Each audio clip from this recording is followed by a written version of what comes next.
اکثر بادشاہ گدی نشین ہونے کے بعد یہ بھول جاتے ہیں کہ ان کی عوام ان سے ان گنت توقعات رکھتے ہیں۔ اکثر بادشاہ خود غرض، عیاش اور ظالم گزرے ہیں، مگر کچھ بادشاہ ایسے بھی گزرے ہیں جو نرم دل، عدل و انصاف کرنے والے تھے، لیکن صدیاں گزرنے کے بعد بھی عوام ان کو اپنا عظیم لیڈر مانتی ہے، اور ان بادشاہوں میں ایک نام شیر شاہ سوری کا بھی ہے۔ آج کی اس ویڈیو میں شیر شاہ سوری کی ڈاکومنٹری پیش کروں گا۔ ویڈیو کا باقاعدہ آغاز کرنے سے پہلے آپ سب لوگوں سے گزارش کرتا ہوں جنہوں نے ابھی تک ہمارے چینل کو سبسکرائب نہیں کیا، جلدی سے چینل کو سبسکرائب کر دیں اور ساتھ دیے گئے گھنٹی کے نشان کو دبا دیں تاکہ ہر نئی آنے والی ویڈیو آپ تک بآسانی پہنچ سکے۔ تو چلتے ہیں ویڈیو کی طرف۔ شیر شاہ سوری کا اصل نام فرید خان تھا۔ وہ 1486 میں پیدا ہوئے۔ وہ ہندوستان کا پہلا حکمران تھا جس نے ہندوستان کی عوام کی فلاح کی جانب بھرپور توجہ دی اور ایسے کارنامے سر انجام دیے جو تاریخ کے کتب میں سنہری الفاظ میں لکھے گئے۔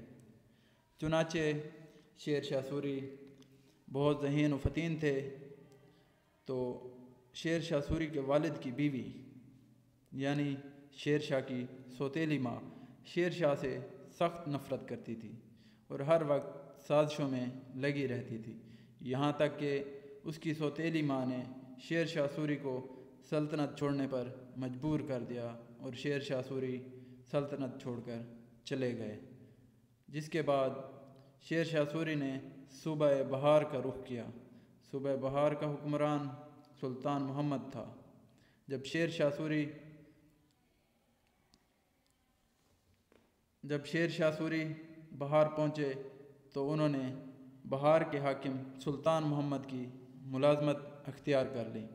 شیر شاہ سوری کا نام تو فرید خان ہی تھا، اس کا لقب شیر شاہ سوری کیسے بنا، یہ ایک بہت دلچسپ واقعہ ہے۔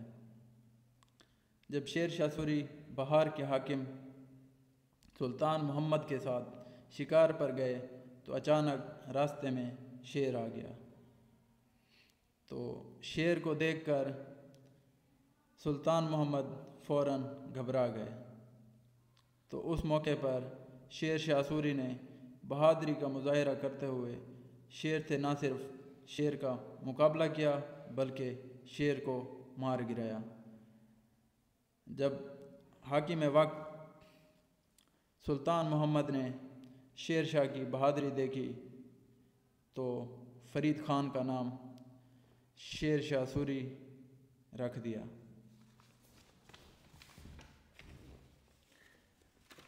اور جب شیر شاہ سوری کو اپنی سلطنت کی یاد ستانے لگی تو شیر شاہ سوری فوراً ہی واپس اپنی سلطنت چلے گئے، وہاں جا کے اپنی جاگیروں پر دوبارہ قبضہ جما لیا۔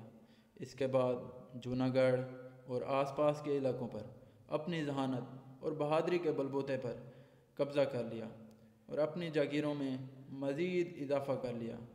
اس کے باوجود بھی شیر شاہ سوری کی دلیری مزید بڑھ گئی اور اس کے بعد شیر شاہ سوری نے ظہیر الدین بابر تک پہنچنے کی کوشش کی اور ظہیر الدین بابر تک جا پہنچے۔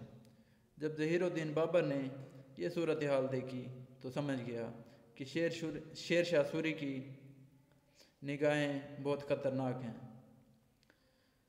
اور وہ مغلوں کی حکمرانی ختم کر کے اپنی حکومت بنانا چاہتا ہے۔ تو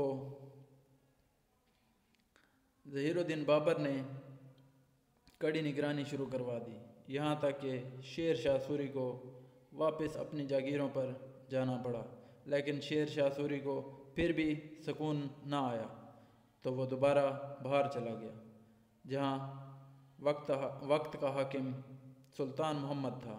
اس نے شیر شاہ سوری کی خوب اوبھگت اور حوصلہ افزائی کی۔ کچھ عرصے بعد سلطان محمد کا انتقال ہو گیا۔ اس کے بعد اس کے بیٹے جلال خان نے سلطنت سنبھال لی، مگر وہ بہت چھوٹا تھا، اسے تو اس بات کا فائدہ اٹھاتے ہوئے بنگال کے حکمران محمود لودھی نے بہار پر حملہ کر دیا، لیکن شیر شاہ سوری نے اسے شکست دے دی، جس کے بعد محمود خان لودھی نے جلال خان کے ساتھ مل کر شیر شاہ سوری کے خلاف سازشیں شروع کر دیں، مگر شیر شاہ سوری نے ان سازشوں کو پیروں تلے روند کر بہار پر قبضہ کر لیا اور اپنی سلطنت میں مزید اضافہ کرتا چلا گیا، اور یہاں تک کہ پورے ہندوستان پر اپنی حکومت کرنے لگا۔ اس نے سب سے پہلے اپنی حکومت میں لوگوں کے مسائل، ان کا حل، ملک میں امن و امان قائم کیا، تعلیم کو فروغ دیا۔ اس کے بعد اس نے بہت عظیم کام کیے۔ اس نے ایسی ایسی چیزیں ایجاد کیں کہ لوگ اسے دعاؤں میں یاد رکھتے ہیں۔ شیر شاہ سوری نے اپنے اقتدار میں بہت سے روڈ بنائے، انہوں نے زراعت کے شعبے کو بہت ترقی دی، نئے نئے زراعت کے طریقے متعارف کرائے اور سڑکوں کے جال بچھوا دیے۔ شیر شاہ سوری سے پہلے کسی کو سڑکوں کا آئیڈیا بھی نہیں تھا، اور اس عظیم لیڈر نے بہت بڑے بڑے روڈ بنوا ڈالے، یہاں تک کہ افغانستان سے بنگلہ دیش تک اس نے روڈ نکالے۔ شیر شاہ سوری نے کرنسی سکے ایجاد کیے، اور اس کے علاوہ زراعت میں اس نے بہت زیادہ ترقی کی اور اپنی سلطنت کو مزید خوشحالی کی طرف گامزن کیا۔